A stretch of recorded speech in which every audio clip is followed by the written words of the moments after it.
그러니까 천안함과요 세월호도 그렇지만 사실은 뭔가 해소되지 않은 미심쩍음 18대 대선 때 개표 어떤 과정이거든요. 이것도 사실은 의혹 사건이잖아요. 정치적으로 굉장히 첨예하고 민감한 부분일 수밖에 없는 게 세월호 천안함만큼이나 파괴력이 큰 사건이에요. 사실 알고 보면 그러니까 그런 방식으로 당선됐다고 우리는 믿고 있기 때문에 박근혜가 국정농단이 사실 가능했다고도 보는 부분이 있거든요. 그렇죠. 국민 표에 대한 소중함이 없는 사람들. 그렇죠. 이것도 진실을 밝혀야 될까요? 이게 밝혀질까요? 저는 그게 궁금해요, 사실. 4월 1일이면 밝혀질 겁니다. 저는 장담합니다. 4월 1일이요? 예, 왜요? 기다리십시오. 영화 한 편이 나옵니다. 뭔가 있군요. 시민의 예, 눈에서 있습니다. 준비하는 게 있구나. 예, 한방. 예. 아, 오케이.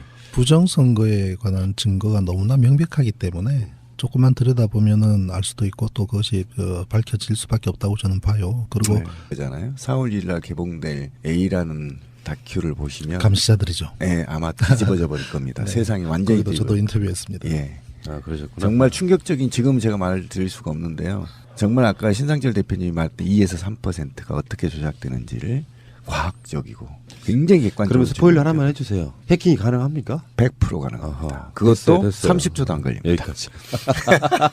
그러니까 뭔가 미심쩍었다니까요. 그 노트북에 와이파이 수신 장치 같은 거는 빼고 했어야지 이 사람들이 무슨. 근데 저도 이제 예. 한때는 어렸을 때는 그 프로그램 좀 만졌던 친구인데, 그러니까 그 프로그램을 보안 장치가 없다는 게 더 큰 문제입니다. 예. 이렇게 전문가들은 알 겁니다. 이 프로그램 소스를 건드릴 수 없도록 제3의 코드, 비밀 코드를 넣어야 되는데 그 코드가 없어요. 그러니까 초등학생 수준으로도 이 소스 파일을 건드릴 수 있다라는 게 굉장히 중요한 사건. 제가 이 팟캐스트를 이제 4년째 이렇게 끌어가고 있는데요. 대표적 욕을 많이 먹었던 게 뭐냐면은 기존에 있던 기득권에 안주했던 야당 지지자들이 있어요. 이분들은 천안함이건 세월호건 개표 조작이건 음모론을 안 믿어요. 그들이 얼만큼 조작할 수 있고 사건을 왜곡시킬 수 있고 덮을 수 있는지를 몰라요. 언론으로서 가치 없는 사람이라는 뉘앙스로 이야기를 많이 했던 기억이 나서 만약에 그중에 하나라도 진실이 제대로 드러나면요. 그분을 제가 고소해버릴 생각입니다. 고소전에 짱돌 한번 치세요. 예. 그러니까 자기 수준에 생각하면 설마 그런 일이 있겠어 하는 그 마인드가 오히려 진실에 방해가 되는 부분이 있더라고요. 그런데 제가 이제 화가 난 건 뭐냐면 선관위는요, 국민들한테 사실 이런 사건이 의혹이 제기되기 전에 신뢰도가 굉장히 높은 기관이고요. 좀 준엄한 기관으로 인식됐어요. 설마 선관위가. 그런데 우리가 이제 문제로 나타나고 있는 부분들이 사람들이 상식적으로 인식하는 범위를 넘어서 버리면요. 그렇죠. 안 믿는 경향이 있어요. 그렇죠. 설마. 왜냐하면 그거를 인정하기에는 자신이 상식도 없는 사람이 돼버린 게 싫은 거거든요. 그렇죠. 그러니까 상식을 뛰어넘는 몰상식의 차원을 넘어서는 막가파식으로 해버리면은 그게 더 먹혀버리는 현상이 나타나는 건데요. 말하자면 이런 겁니다. 야, 그런 거를 조작하고 하려 그러면 선관위라고 하는 그 사법기관 전체다가 담합해야만 가능할 텐데 그게 가능하겠냐? 이런 형태로 접근을 하는 거죠. 그래서 실제로 이제 그것이 일어난 현상을 잘 들여다보려고 하질 않아요. 그렇죠. 예, 그리고 이제 국방부 같은 경우도 천안함 사건만 해도 그 국방부라고 하는 거대 조직이 전부 어떻게 여기에 일사불란하게 조작하고 그렇게 하는 것이 가능하겠냐. 이런 논리로 이제 접근하게 되면 더 이상 설명이 불필요한 부분이죠. 세월호도 마찬가지입니다. 그렇죠. 어떻게 그 많은 사람들이 네. 일사불란하게 움직일 거냐. 이런 이제 딜레마에 빠져버리게 된 거죠. 그런데 이 세 가지 사건을 보면 실제 한두 명만 알아도 가능하다는 거예요. 이게 지금 핵심입니다. 정말 이해가 쉽게 하나 말씀드리면은 선관 디도스 문제에 관련한 사건이 있잖아요. 물론 그렇죠. 디도스도 아니라는 예, 걸 예. 밝혀지기도 했지만 아직도 우리는 디도스라고 인식하잖아요. 그렇죠. 그래서 이제 여당이 선거를 방위하기 위해서 그 짓을 했대. 보도가 정식적으로 나오면 거기까지만 믿어요. 그렇죠. 더 이상 뭘 할 수 있을 거라는 생각을 못 하는 거죠. 그렇다 보니까 사실 진실 파헤치는데 같은 야당 지지자들끼리 그러면 정말 방해되고 힘 빠져요. 그리고 또 이제 또 문제가 뭐냐면 선거관리를 하는 조직이 왜 사법기관이어야 되죠? 그렇죠. 한번 생각해 보십시오. 사법기관일 이유가 하나도 없습니다. 맞습니다. 그런데 사법기관을 둔 데는 그만큼 공정성을 담보할 거라고 착각들을 하죠.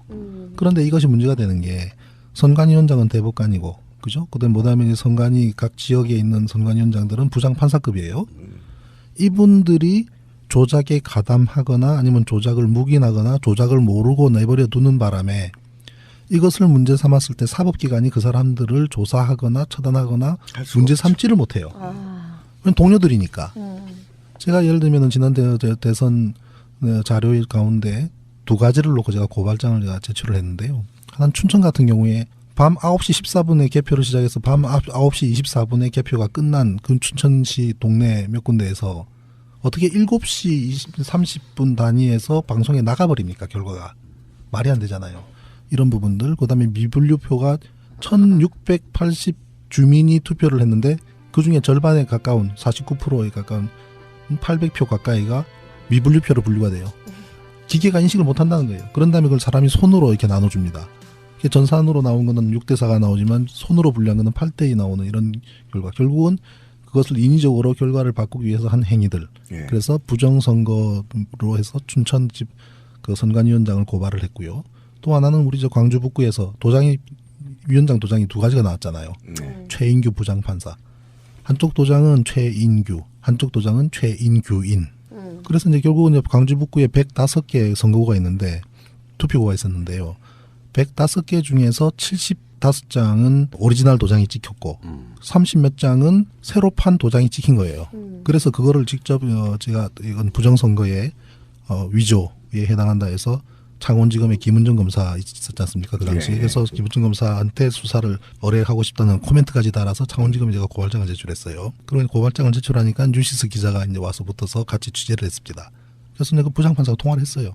부장님, 도장 어느 거 가져갔습니까? 하나만 가지고 갔다. 그럼 이쪽 거 맞습니까? 맞다. 근데 이 도장은 뭡니까? 나도 모르겠다. 그럼 직원들한테 뭐 확인해 보십시오. 10분 뒤에 전화하겠습니다. 그랬더니 10분 뒤에 다시 전화를 하니까 맞네요. 도장을 만들었다고 하네요. 그러면 도장을 위원장도 모르게 도장을 새로 만들어서 모든 투표가 끝난 그 다음 날 찍는 행위는 도대체 뭡니까?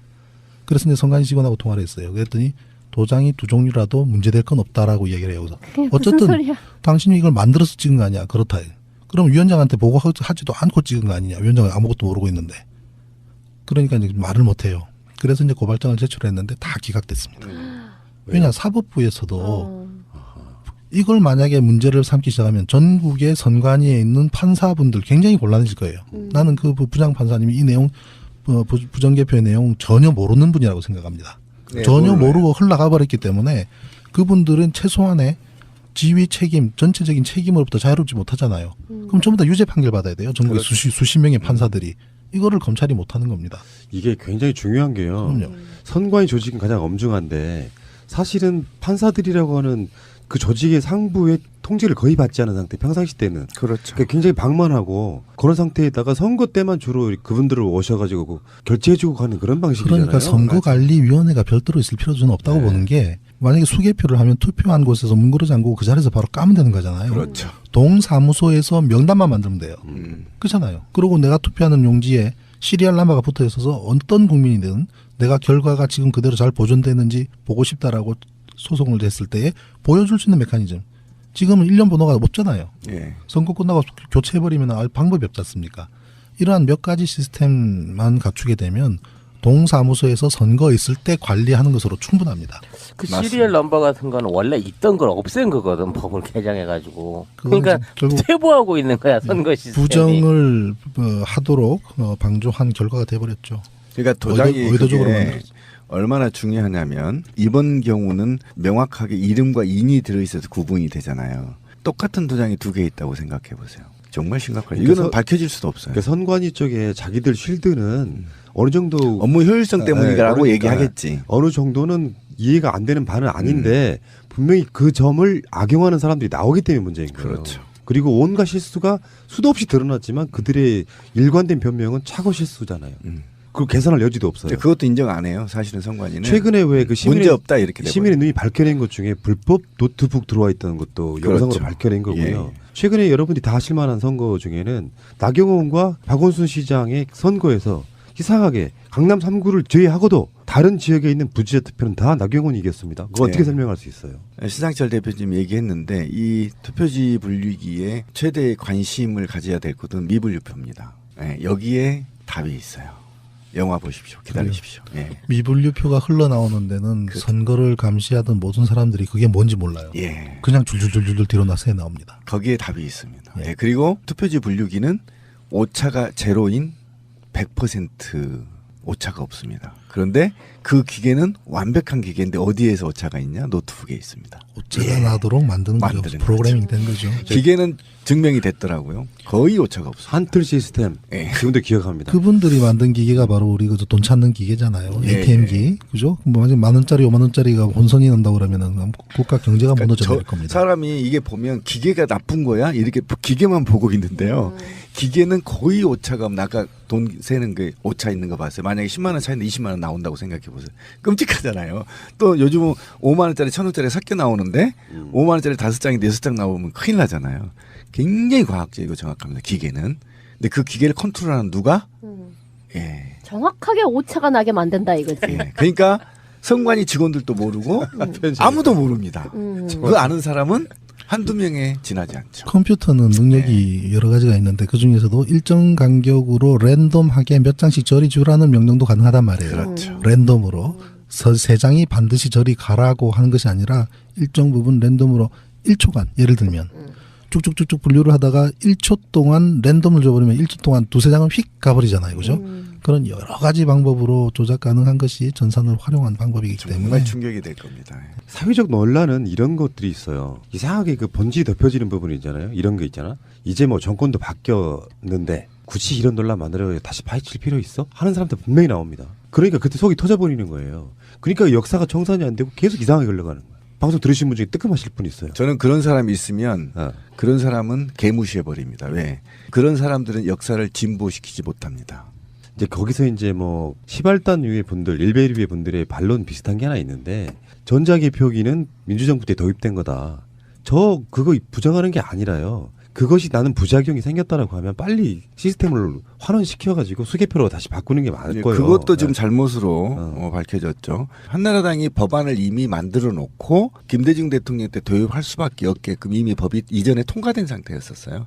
그러니까 실제로 기계는 김대중 대통령이 들어왔지만 그 법안은 이미 그 전 새누리당이 한나라당이죠. 한나라당이 이미 통과시켜 놓은 법입니다. 다수일 때.